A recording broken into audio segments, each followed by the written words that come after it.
Salut, c'est Igloo, le mag de l'habitat, le mag que le monde entier nous envie. Tous les décorateurs du monde entier nous envient. Roland Garcia, notre spécialiste de la décoration incontournable sur le territoire. Je dis même sur les territoires français, puisque on essaye de nous le voler.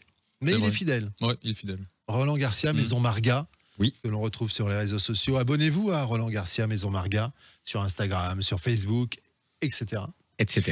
Aujourd'hui, avec vous, on va parler de sa cuisine. Comment bien agencer sa cuisine? Une question qui turlupine Cédric Simonin depuis longtemps. Alors, moi personnellement, pas trop. Non. Mais c'est vrai qu'on a eu beaucoup de demandes sur les réseaux sociaux. On a dit il faut nous parler de la cuisine. Donc on a dit on va nous parler de la cuisine. Mais oui, bien sûr. Et puis finalement, on s'est dit tiens, c'est vrai que c'est peut-être un sujet d'actualité. C'est un endroit de la maison. Mais on s'est dit on va le faire dans Igloo. Vous n'allez jamais dans cet endroit, vous. C'est pas un truc. À part vous faire. Si je sais, j'ai appris que le matin, Cédric Simonin se fait un petit jus le matin, tous les matins. C'est un jus détox. Un jus détox. Bon, écoutez, voilà. je pense que ça n'intéresse personne. Mais si, au contraire, c'est une recette de jus détox. Non, mais on parle de. Ça nous intéresse les recettes de jus détox. Comment vous croyez que j'ai ce type de chevelure aussi soyeuse? C'est parce que j'ai mes secrets de beauté. C'est que des légumes verts. Laissez-moi lancer. D'ailleurs, sa cuisine est verte. Très bonne idée. L'émission, si vous voulez bien. Donc, on a décidé de parler de la cuisine. La pièce la plus importante pour l'ensemble des Français dans leur logement. C'est vraiment considéré comme le cœur de la maison, la cuisine. Et c'est une pièce qui est en perpétuelle évolution. Alors, j'ai voulu évoquer ça avec Roland. Donc, on a des cuisines en I, en U, en L, en ILO, en W. Enfin, on a tout type de cuisine. Et on a décidé de parler de différentes implantations possibles. À quel moment... Non. Dans quel moment, mais dans quelle situation il vaut mieux faire un type d'implantation qu'une autre. Est-ce qu'on peut commencer par la cuisine en I? Alors, là, j'ai un peu de mal parce que je le vois comme ça. Oui, comme ça. Mais alors, d'abord, si vous me permettez, cher Cédric, on va d'abord parler des questions à se poser en fait quand on fait une cuisine, parce qu'avant de décider du I, du L, etc., il faut d'abord se poser les bonnes questions pour savoir comment on utilise sa cuisine. Est-ce que je cuisine beaucoup, par exemple? C'est pas votre cas tous les deux, je sais bien, mais d'autres personnes cuisinent. Je suis le roi du cookéo. Du cookéo, c'est bien, mais il en faut. De coup, quelle place pour le cookéo, par exemple? Tarte aux pommes, Est-ce que j'envisage la cuisine comme un véritable lieu de vie aussi? Est-ce qu'elle rime avec convivialité? En I, ça m'étonnerait, mais on va en parler. J'ai envie d'y intégrer un coin repas, par exemple. En fait, c'est en fonction des habitudes de vie qu'on va configurer la cuisine. Franchement, un truc original quand même. Un coin repas dans une cuisine, c'est un truc de fou. Hein. Ah bah sinon, c'est Roland. Hein. Ah bah oui. Alors là, c'est là où vous êtes totalement à côté de la plaque, encore une fois, messieurs. Il y a des cuisines où il n'y a pas de coin repas. Mais bien sûr. Qui sont trop petites, justement. Et c'est l'occasion de parler de la cuisine en I. Absolument. On avait compris. Bon, alors, oui, c'est un truc. Alors la cuisine, c'est quoi? Qu'est-ce que c'est? Est-ce qu'il y a un accent ou pas sur le I? Ça dépend si c'est en France ou en Espagne. Allez, go. Bon, on y va. Cuisine en I. On va pas y arriver aujourd'hui. Donc l'implantation en I est idéale pour les espaces longs et étroits. Souvent, on a des cuisines qui sont un peu couloirs comme ça, mais c'est aussi une configuration parfaite. Pardon pour les petites surfaces. C'est une cuisine qui prend pas beaucoup de place. Elle est facile à aménager. Elle est pratique. On peut mettre les éléments côte à côte. Ils se succèdent comme ça. Il y a juste quelques règles à bien maîtriser. Il faut avoir un minimum de 2,80 m de largeur pour pouvoir intégrer un plan de travail de 60 à 70 cm de profondeur et bénéficier ainsi de 90 cm pour l'ouverture des portes pour pouvoir circuler en fait. Voilà. Alors là, pour la cuisine. Vous pensez que l'auditeur il a suivi ce que vous Alors avez dit. je vais le redire. Hein. Sincèrement. Non mais là je vais le redire. Je voulais te prévenir qu'il fallait un stylo pour cette émission. Alors justement, prévoyez. Vous la regarderez en replay et au ralenti. Non mais c'est important de dire. Non mais les dimensions sont importantes. Il faut qu'il y ait au moins 1,80 m de largeur. C'est ce qu'il faut garder. 1,80 m de largeur pour implanter une cuisine en I. Sur son espace, sur son couloir, sur l'espace, il faut 1,80 m. Dans le couloir. Mais oui, puisqu'on a parlé des couloirs la dernière fois. Moi, j'ai rien compris. Moi, j'ai tout compris. Vous avez compris. Bah, bon, oui. moi, j'ai rien compris. Mais posez-moi la question, Cédric, qu'est-ce que vous n'avez pas compris? Dites-moi. Non, mais il n'aime pas les cuisines en I. Lui, il faut de l'espace. Pour faire son jus le matin, il faut de l'espace. Allez, donc la cuisine en I, moi, j'ai pas compris, mais je pense que tout le monde a compris. Tout le monde a compris. La cuisine en parallèle. Alors, vous voyez ce que c'est? Une cuisine en parallèle. Je vois ce que c'est. Vous savez ce que c'est, 2 lignes parallèles. Ouais. Donc, c'est le principe de la cuisine parallèle. C'est ça, en fait. C'est une implantation qui est parfaite pour les pièces fermées, qui font moins de 10 mètres carrés. Et il faut disposer de 2 murs face à face, évidemment, pour faire le parallèle, qui sont aménageables. Pas de fenêtres, pas de portes, etc. C'est chiant pour entrer dans la cuisine. Pourquoi? Pas de porte, pas de fenêtre. Non, mais si sur ça s'appelle un placard. Sur les 2 murs qui sont face à face pour pouvoir justement installer tous les meubles, etc. Mais vous avez une entrée pour pouvoir entrer. Vous savez, dans une pièce, il y a 4 murs, monsieur Simonel. Vous savez ou non? On vous a, voilà. sais pas. Donc il y a 4 murs. En fait. J'appelle Oui, mon mais dans Donc il y a un 2 triangle. murs face à face et 2 murs libres. Donc un pour faire l'entrée et un pour mettre une fenêtre par exemple. Bref, tout ça pour dire que la cuisine en parallèle, elle est pratique sur des pièces fermées, effectivement, et qui font au moins 10 mètres carrés. Il faut toujours, vous allez encore me dire que je donne des dimensions, mais il faut 1,20 m allez-y. encore une fois entre les 2 linéaires de meubles. Vous avez votre linéaire sur un mur parallèle. Le deuxième, il faut 1,20 m entre les deux pour pouvoir ouvrir les placards aisément, forcément. Moins d'1,20 m, c'est le profil simplement. À l'égyptienne. À l'égyptienne, On se c'est ça. déplace comme ça, Ouais. évidemment. Enfin, ça dépend quel est le profil qu'on peut avoir, parce qu'un mètre 20, ça fait quand même un sacré profil déjà, monsieur jeune T. Je dis J'ai ça. dit moins d'1,20 m. En fait, Pas prendre de poids. elle est Poids. pratique.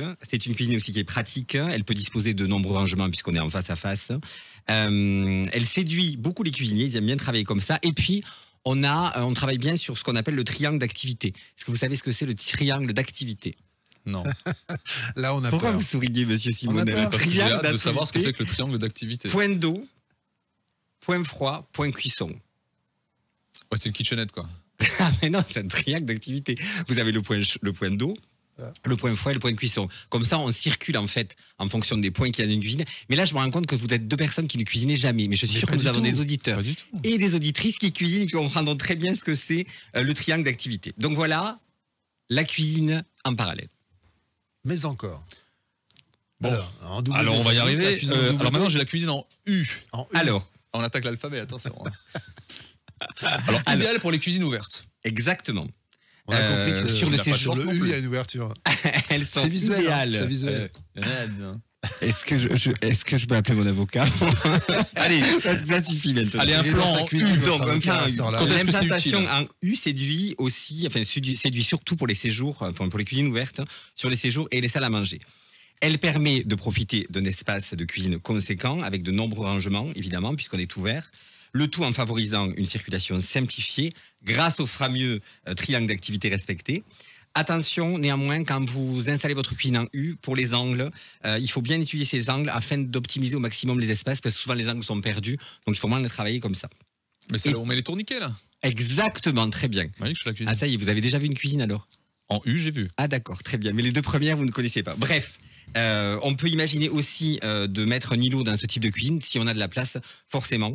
Et c'est une implantation qui est aussi très pratique pour travailler, pour avoir des plans de travail qui sont suffisamment grands. Ok. En L. Alors ça, c'est la configuration la plus classique et la plus efficace qui existe aujourd'hui. On en voit partout. La cuisine est en elle est quasiment partout. Elle est parfaite pour les pièces ouvertes comme fermées, c'est ce qui est pratique. Elle convient à toutes les configurations. Il faut toujours disposer de ce 1,20 m entre chaque meuble pour pouvoir circuler quand ils sont face à face, ça c'est toujours important. Elle offre de nombreux rangements. Tout est facilement accessible. C'est vraiment la cuisine idéale et c'est celle qu'on voit le plus souvent en tout cas. Parce qu'il y a le triangle d'activité aussi. Absolument. On est d'accord. Ouais, j'ai retenu. Mais le seul triangle d'activité n'existe pas sur la cuisine en I en fait, puisqu'il n'est pas possible, puisque c'est un I en fait. On est d'accord. Voilà. Allez, la dernière cuisine, c'est avec un îlot. Oui, alors ça c'est la cuisine dont tout le monde rêve. L'îlot central est vraiment une des grosses tendances qu'on a vu arriver il y a une quinzaine d'années dans les cuisines. C'est idéal pour plein de choses. Alors il faut quand même une cuisine assez grande. Il faut une cuisine au moins de 20 mètres carrés pour pouvoir placer un îlot et pour pouvoir circuler autour. Parce que l'idée de cet îlot, c'est évidemment de pouvoir travailler dessus. On peut mettre un point d'eau, un point de cuisson. Ça peut être un bar aussi pour recevoir des amis. C'est vraiment un espace qu'on va utiliser comme un vrai espace de convivialité. Donc c'est très important d'avoir une cuisine suffisamment grande. On peut avoir énormément de rangements aussi. Donc l'îlot central est idéal pour justement ces cuisines qui sont très conviviales. Alors un mot sur l'îlot central, parce que longtemps, quand vous construisez, il y a la question de la hotte qui se pose. Donc hotte à charbon ou hotte à extraction.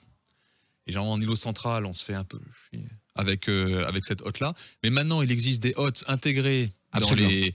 Et là, je trouve que l'îlot central retrouve un regain de... Parce que la hotte qui vient en plein milieu Oui, du c'est truc, ça. qu'on se prend dans la tête, vous pas trop, mais moi ça m'arrive systématiquement. Oui, parce qu'il fait 2 C'est mètres mesquin, 12. c'est Ouais, c'est mesquin, mesquin. c'est ça. Alors Non, qu'il mais n'est il pas m'a plus grand cherché que tout à moi. l'heure.